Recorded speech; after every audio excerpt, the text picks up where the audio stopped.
Ok, jóvenes, buenas tardes. Vamos a seguir avanzando con el curso. Y hoy toca hablar sobre la patología del aparato genital masculino. Que, por cierto, los hombres raramente acuden a consulta por eso, lo cual es malo, ya que cuando acuden, es mitad a veces, a diferencia de las mujeres que tienen las consultas ginecológicas son bastante frecuentes, son mayoría en los hospitales. En el caso de los hombres no, y eso es malo. Hay que tratar de cortar ese mito de que no hay enfermedades genitales masculinas. Las hay, y muy serias. Así que espero que ustedes, cuando llegue el momento, si es que llega, pues busquen ayuda con tiempo, ya como comunicado. Empezamos. Recordar los componentes anatómicos del aparato genital masculino. Vamos a empezar con la gónada, que es el testículo. Tenemos dos: el epidídimo, que está al lado, y el conducto deferente, que es un conducto bastante extenso y que llega a la altura de la parte posterior de la vejiga urinaria, en donde se va a unir al conducto eyaculador de la vesícula, al conducto de la vesícula seminal, para formar el conducto eyaculador. Y recién ahí, dentro de la próstata, unirse a la vía urinaria, a la uretra prostática, y hacer vía común con la vía urinaria. Ya recuerden que la vía urinaria es independiente justo hasta ese lugar. La genital masculina es independiente hasta ese lugar, y aquí se juntan y salen por una sola vía común. Entonces, las enfermedades vamos a buscarlas en ese trayecto. Una de las cosas más importantes desde mi punto de vista para entender esta patología radica en la embriología, en donde vamos a comparar el producto femenino XX con un producto masculino. Fíjense que la diferencia es notorísima. En primer lugar, como todos sabemos, ustedes y yo, los hombres y mujeres, nos hemos formado en el seno de una mujer, nuestra madre. Y la madre está en ese momento gestando bajo el influjo hormonal femenino, obviamente.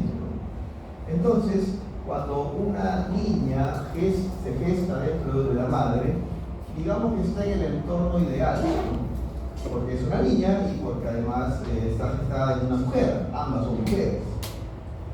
De tal manera que, disculpen la boca, estoy un poco mal, de tal manera que la diferenciación gonadal, sexual, etcétera, ocurre de manera, digamos, casi automática, sin mayores contratiempos. Ejemplo, ustedes saben que todos tenemos los famosos conductos mesométricos de Wolf y paramesométricos de Müller, ¿no? Eso lo hemos estudiado en biología.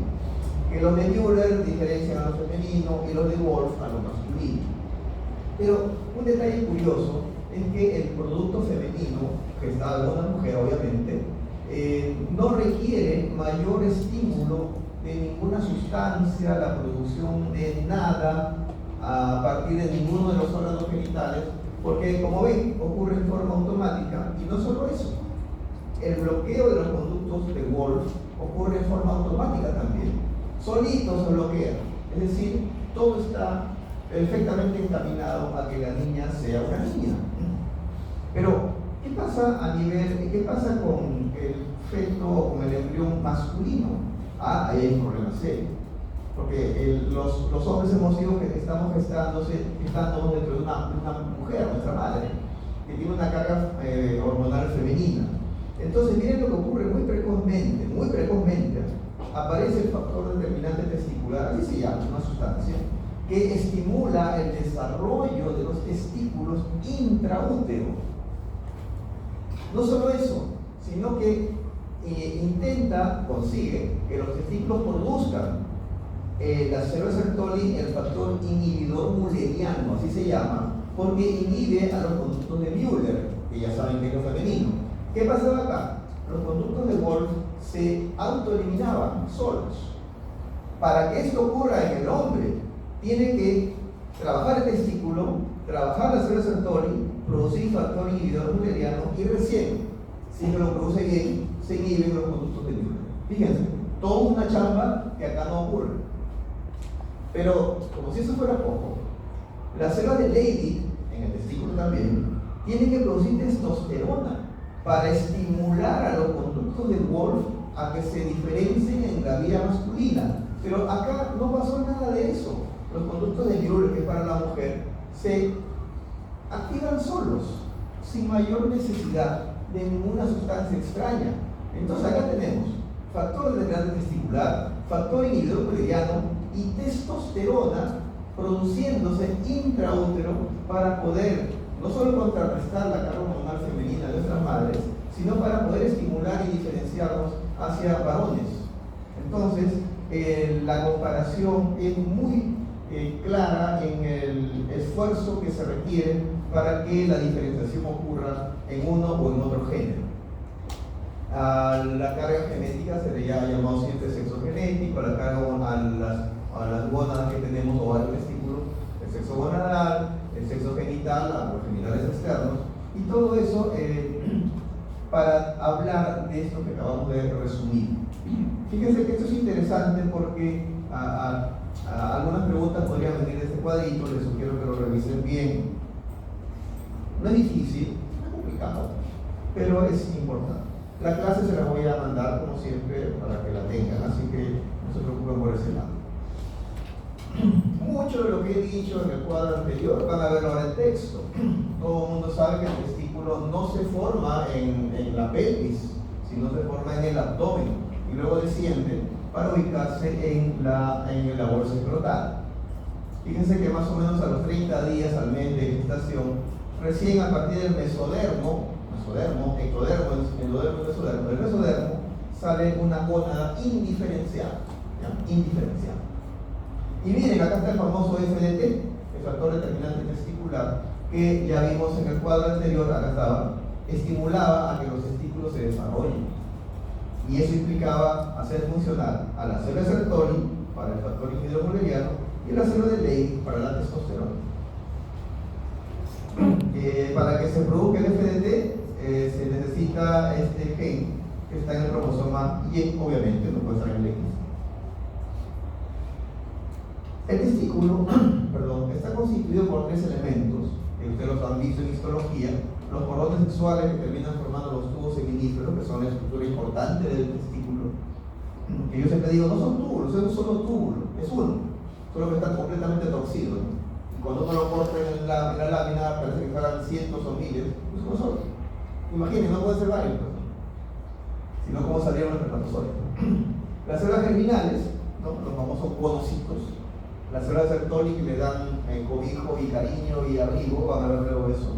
Las células de Leydig, ¿no? Que producen la testosterona, y están revestidos por celoma, ¿no? Es decir, el mesotelio, que vamos a ver más adelante, el mesotelio, la serosa, que forma una cavidad serosa adicional en los hombres y que las mujeres no poseen. Acá está la imagen histológica, los tubos seminíferos, las espermatogonias, las células de Sertoli abrazando a las espermatogonias, las células de Leydig o intersticiales produciendo testosterona. Esto también se lo dije en el cuadrito, así que no se preocupen. El factor antimulleriano, ya saben, la testosterona lo produce la célula de Leydig siempre, y el antimulleriano la célula de Sertoli. No tengo más que añadir, todo eso está en el slide. Las células de Sertoli dentro del tubo seminífero están, las de Leydig están fuera del tubo seminífero. Estas producen testosterona, estas cobijan a las espermatogonias en sus diferentes estadios de maduración. Entonces, el testículo que creció en nuestro abdomen va a empezar un descenso para, a nivel de la línea interna, se ubica en el séptimo mes más o menos del desarrollo. Por lo tanto, si un bebé es 7 mesino, es prematuro, es probable que su bolsa escrotal no tenga los testículos ahí, no es motivo de preocupación, eso puede descender aún. Recuerden este elemento anatómico, el gubernaculum testi, que está por acá, miren, gubernaculum también está por acá, está, gubernaculum. Es una especie de tejido fibroso que, entre comillas, guía al testículo hacia la bolsa escrotal, lo lleva como para que no se pierda. Y esto es interesante porque después vamos a ver que existen ubicaciones anormales del testículo. Entonces nos preguntamos, ¿y qué pasó con el gubernáculo? ¿No se formó? Es probable, claro, no se forma, entonces no hay forma de que sean guiados directamente a la bolsa escrotal. El día que tengan un bebé, y espero que sea cuando ya tengan su título en la mano, ya, mínimo, no se desesperen si nace y no ven los testículos en la bolsa escrotal, porque pueden descender hasta 3 meses después de nacer. Es decir, nació a los 9 meses, no se desesperan, hasta 3 meses más pueden llegar los testículos a la bolsa escrotal. Una vez que pasa ese tiempo ya no es normal, tienen que ir a buscar al pediatra. Y la maduración funcional, como ustedes saben, los testículos vuelven a funcionar en la pubertad a toda máquina, ¿no? Bueno, como el testículo se formó en el abdomen y tiene que descender a través de todo un camino, en su descenso jala, se lleva pegado a él un pedazo de peritoneo, ¿ya? Y ese es el famoso conducto peritoneo vaginal. Miren, acá está el peritoneo, miren, ahí está la continuidad, se lo lleva con el testículo, acá está el testículo, se lo lleva con él. Y lo normal es que se cierra aquí y esto se fibrose y se cierra acá. Es decir, se cerró aquí, ven, miren, comparen que es diferente.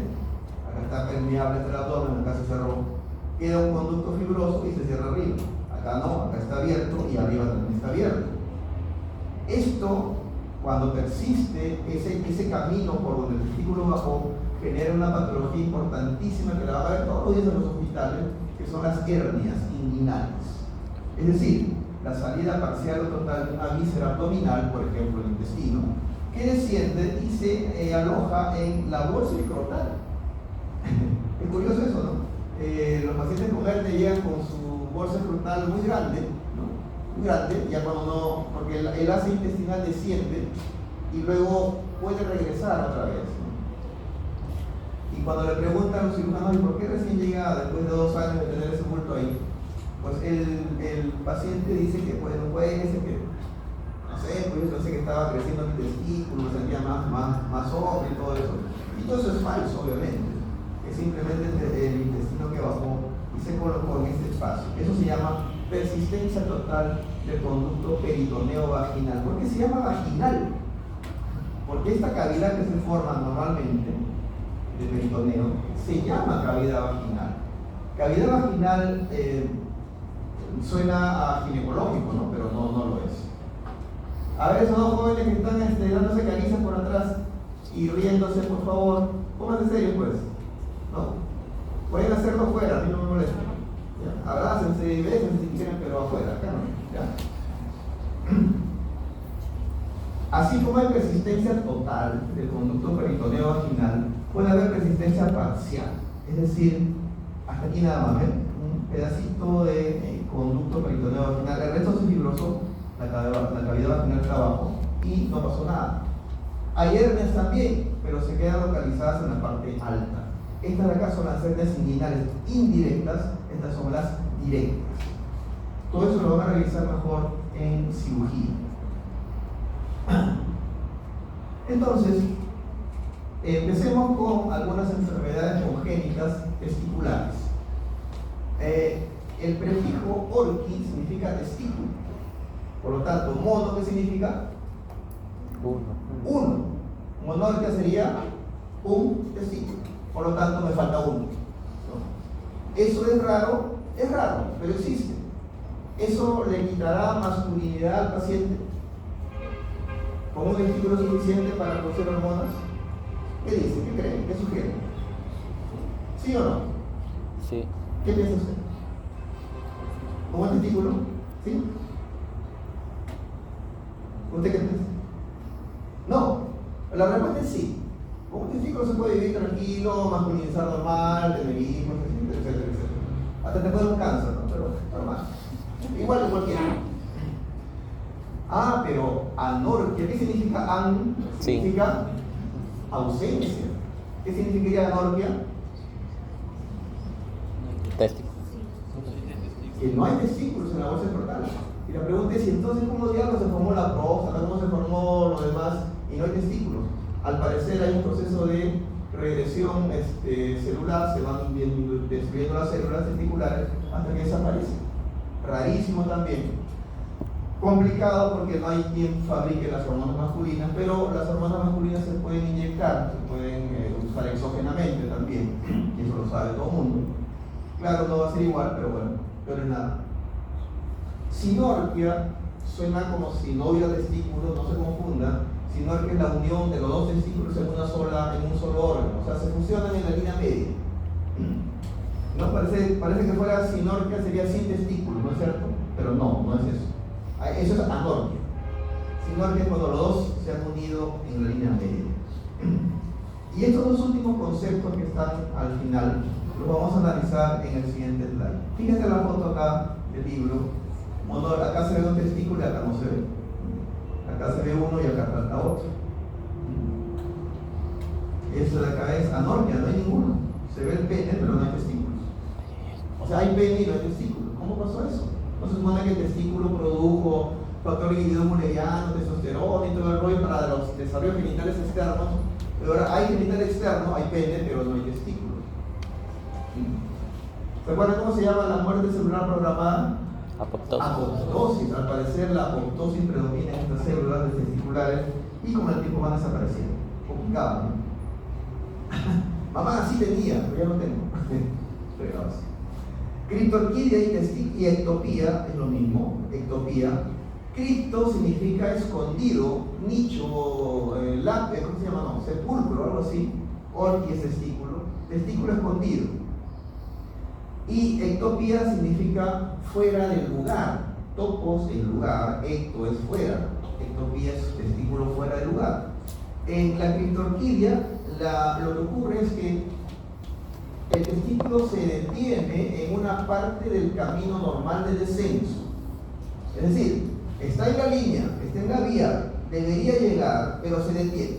A veces lo hace muy arriba y es intraabdominal, a veces lo hace en el conducto inguinal y se llama una criptorquidia inguinal, o a veces en la base ya del escroto, eso se llama criptorquidia en raíz escrotal. Está cerca, pero está en el camino. En otras palabras, el cirujano podría con cierta facilidad llevarlo a su lugar final.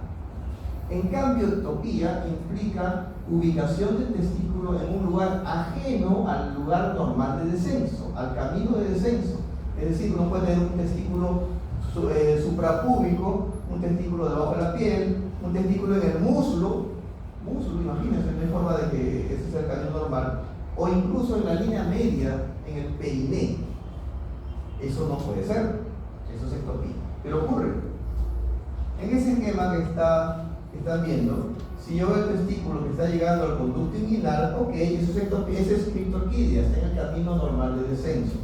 Si lo tengo en la raíz del escroto, miren que no está en el muslo, está en la raíz del escroto, también es criptorquidia. Pero si lo tengo en el muslo, eso se llama ectopía. Y si lo tengo en el periné, también se llama ectopía, porque eso no es un lugar común por donde descienda el testículo.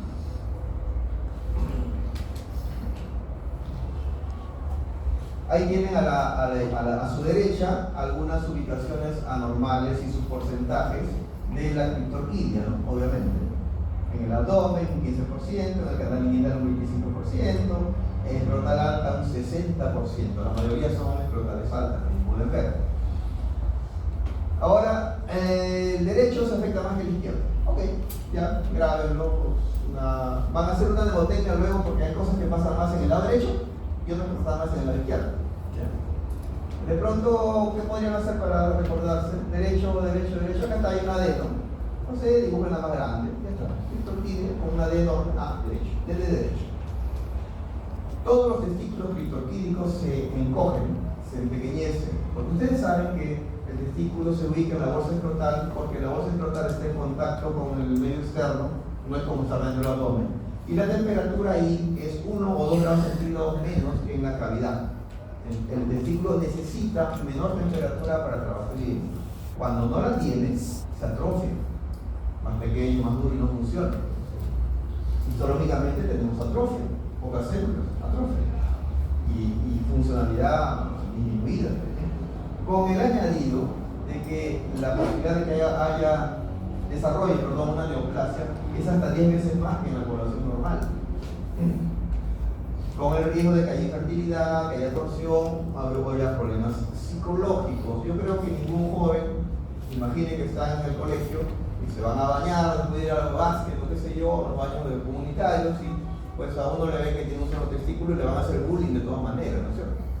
Esa mala costumbre de burlarse de los compañeros, quienes sean, por alguna cosa que no sea común, ¿no?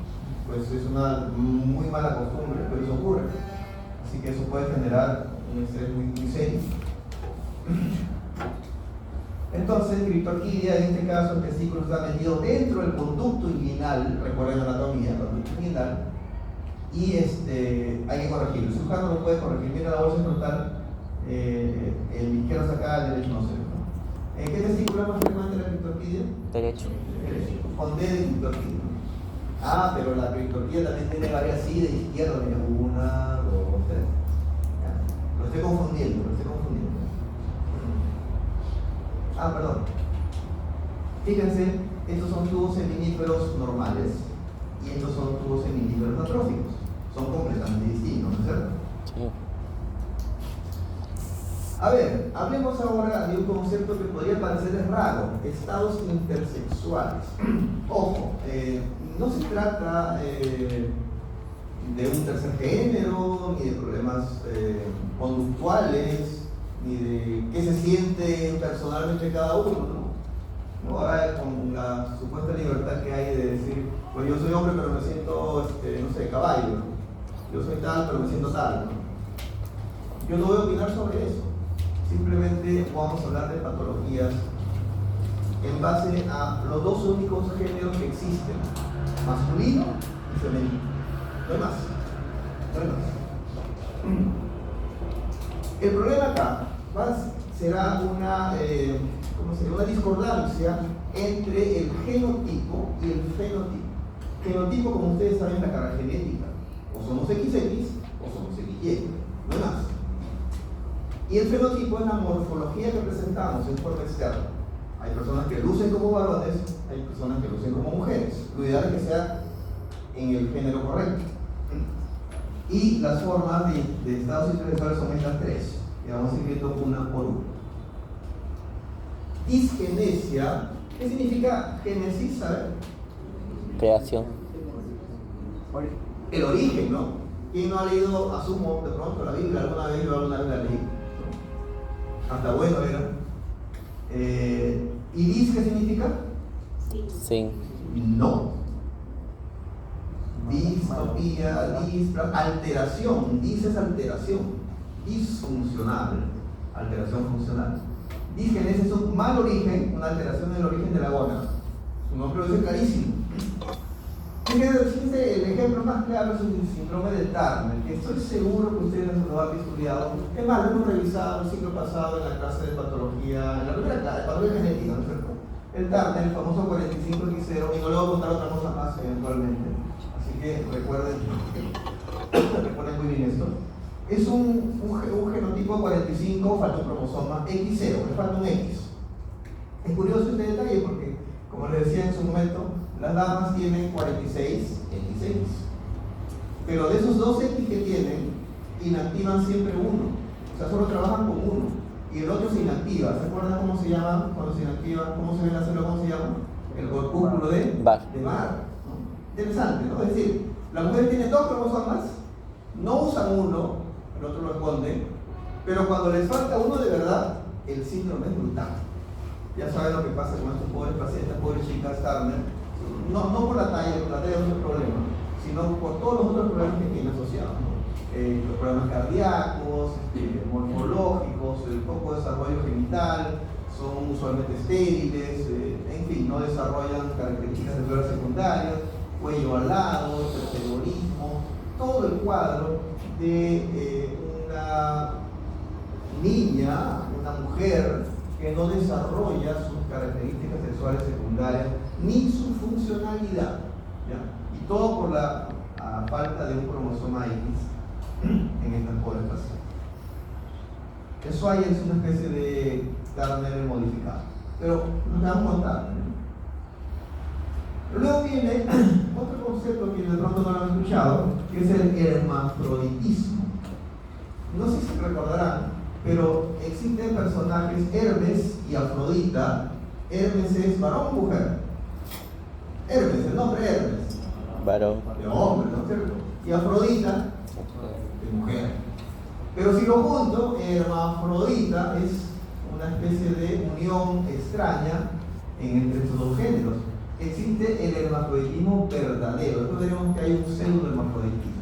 ¿Qué significa en términos médicos?